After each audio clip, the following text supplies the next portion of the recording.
Assalamualaikum warahmatullahi wabarakatuh. Salam sejahtera untuk kita semuanya. Selamat pagi teman-teman yang saya cintai, Bapak dan Ibu sekalian yang saya hormati. Pada kesempatan yang baik kali ini, marilah kita panjatkan puji dan syukur kehadirat Allah Subhanahu wa Ta'ala, Tuhan yang Maha Esa, yang mana telah melimpahkan rahmat dan hidayahnya kepada kita semua, sehingga kita bisa berkumpul dalam keadaan sehat pada hari ini. Hadirin yang saya hormati, pidato yang akan saya sampaikan kali ini bertemakan tentang kesetaraan gender atau paham feminisme. Mungkin banyak yang bertanya-tanya, apakah feminisme itu harus ada? Sebelumnya, saya ingin bertanya kepada teman-teman sekalian, apakah feminisme itu? Beberapa di antara Anda mungkin berpikir bahwa itu adalah sebuah gerakan untuk membuat perempuan lebih unggul daripada laki-laki, atau mungkin untuk membuat laki-laki berada di bawah perempuan. Jika Anda berpikiran seperti itu, maka Anda keliru. Justru dengan adanya paham feminisme, membuat suatu keadilan bagi wanita maupun pria. Adanya ketidaksetaraan gender, seperti perempuan dilarang untuk bekerja, untuk terjun ke dunia politik, atau mungkin sebaliknya, bagi laki-laki dilarang untuk melakukan pekerjaan rumah.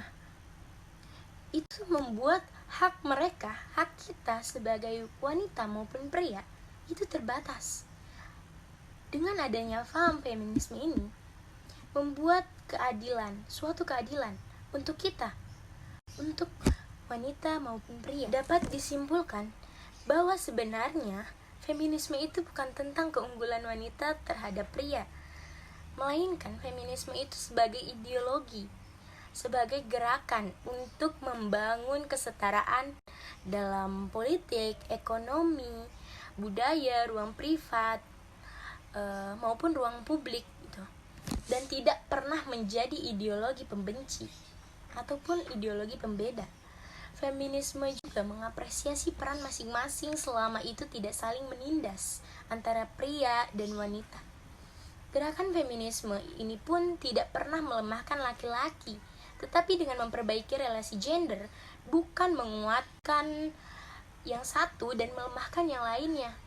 Dengan kata lain, feminisme itu merupakan sebuah paham yang menganut ajaran tentang sebuah kesempatan semua orang untuk memilih dengan bebas. Mengapa semua orang? Karena feminisme itu tidak diperuntukkan bagi wanita saja, melainkan juga untuk pria. Karena feminisme ini juga membutuhkan peran pria sebagai faktor pendorong dan penguat di dalam paham feminisme tersebut.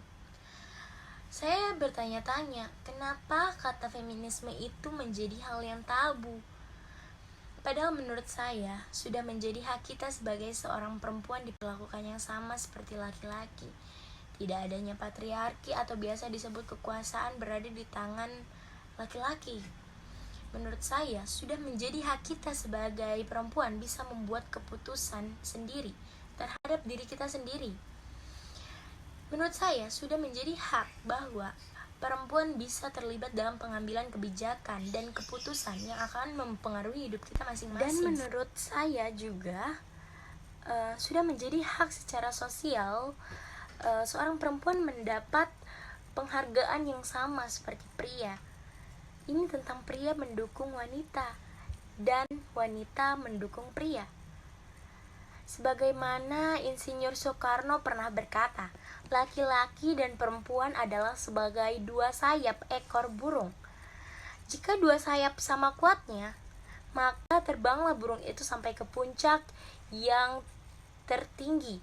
Jika patah satu daripada dua sayap itu, maka tak dapatlah terbang burung itu sama sekali. Akhir kata dari saya, perlu diingat, kita sebagai seorang perempuan memang harus mempunyai jiwa feminisme dengan tujuan untuk menegakkan keadilan dan bisa memiliki cita-cita dan hak yang bebas sama seperti laki-laki, bukan untuk mengabaikan kewajiban serta kodrat kita sebagai seorang perempuan. Kita sebagai seorang perempuan jangan keliru. Jangan menjadi perempuan yang berpikir oportunis atau menjadi individu yang egois. Demikian yang bisa saya sampaikan. Terima kasih atas segala perhatian dan atensinya. Semoga pesan yang tadi saya sampaikan ada manfaatnya. Wassalamualaikum warahmatullahi wabarakatuh.